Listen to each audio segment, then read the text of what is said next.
We're going to kill the Elder.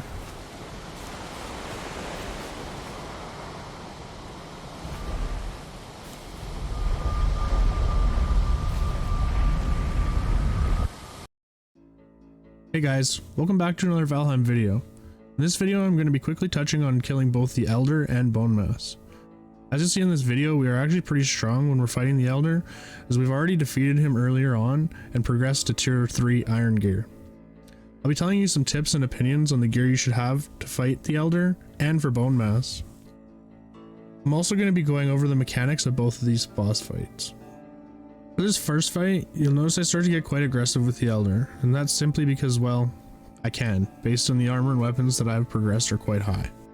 The first time we fought the Elder, we actually wound up keeping a distance from him once again, and staying behind the giant summoning stones while he casts his long range roots at us. In order to do this, I highly recommend using fire arrows, as they're fairly effective in whittling him down. This can be accomplished just using leather armor, although if you want the fight to be easier, I highly recommend spending the time to mine enough copper and tin to make a set of bronze armor. This boss is weaker against slash damage, so either a bronze axe or a bronze sword are quite strong against him.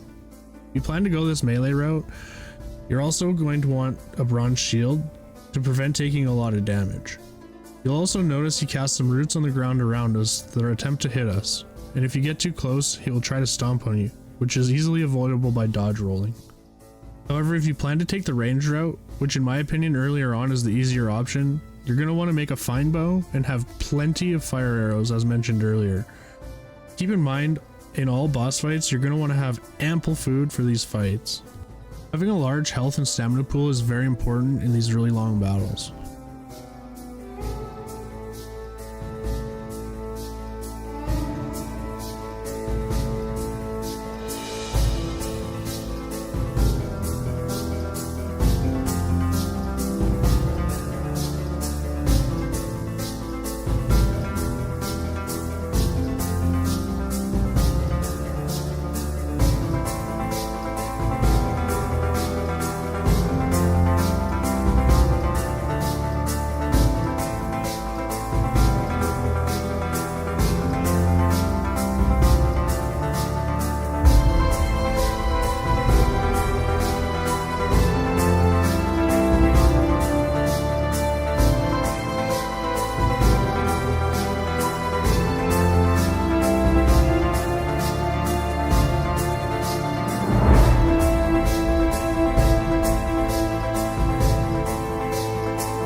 At this point now, we've chopped the Elder down, so once again we're going to take his trophy to the altar stones and get a new Forsaken ability. This new ability we get is more efficient woodcutting, which can be quite handy when we're making a new base as we go exploring. You'll also receive the swamp key from the Elder, which we can now use to go to the swamps and start collecting some iron and begin making our next tier of armor and weapons. The swamps earlier on are quite a dangerous adventure. I highly recommend upgrading your base to make a fermenter and making poison resistance. In order to make these, you'll need honey, necktails, coal, and thistle. Early on in the swamps, you'll want to avoid pulling too many mobs, and definitely make sure to avoid the poison of the blobs without the poison resistance potions. The enemies we're going to run into here are much stronger and scarier than anything we've encountered thus far. Once we've started venturing a little way into the swamps, we'll start to find some crypts, and this is where we'll start to find our iron scraps in the muddy scrap piles that we can mine with our pickaxes. I personally recommend bringing the bone pickaxe, although it doesn't hit as hard as the metal ones. We can always build a workbench to repair this one right outside a crypt, opposed to having to be at a forge to repair our metal ones.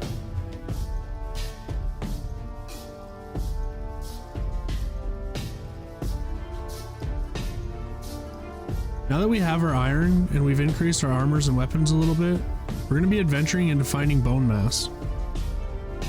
Unfortunately for us on this map, his summoning zone is very far away from our original bases and we had to sail quite a distance to find him. However, as you'll soon see, this actually winds up working to our advantage.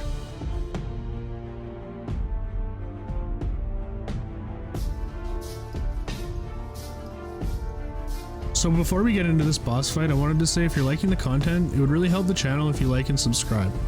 I also stream on trovo.live a few times a week, and my link for that will be in the description below.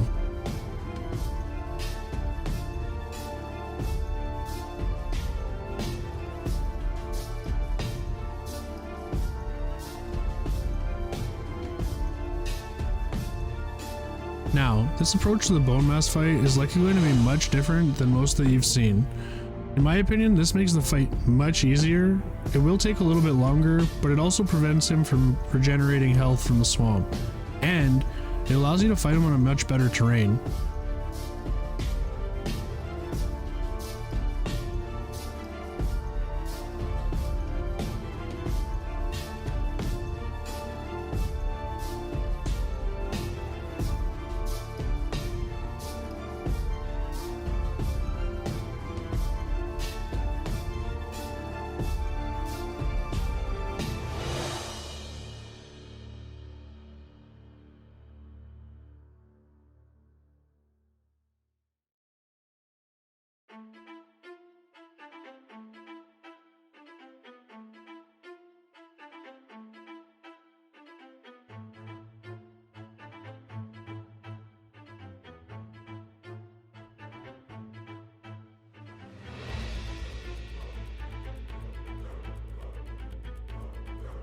So, as you can see, as long as you keep him aggro to you, the boss will actually chase you across the ocean.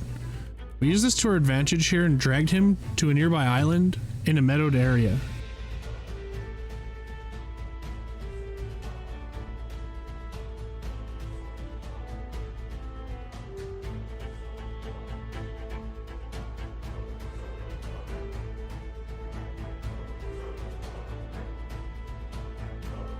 And now that we're ready to fight him, you'll notice he has 3 different attacks. He has a heavy melee attack where he'll swing wildly. This can easily be dodged by rolling.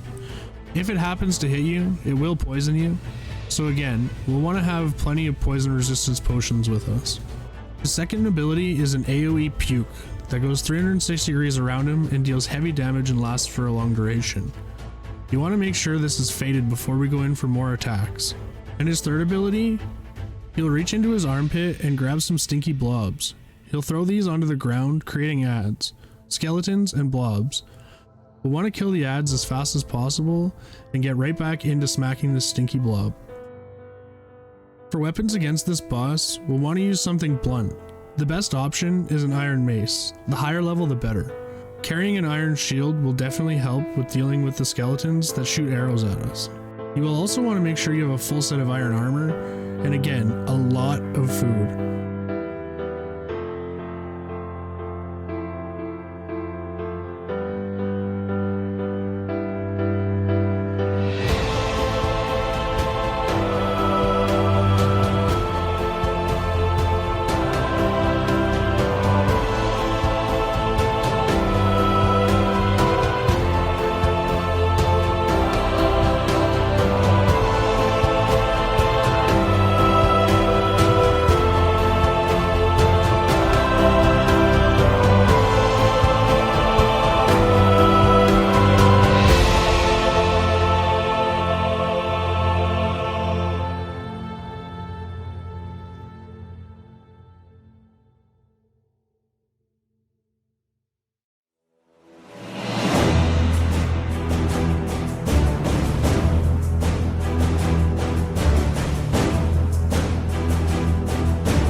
Now that we've killed BoneMass, we're headed back to the beginning altar to find out what Forsaken ability we get from him.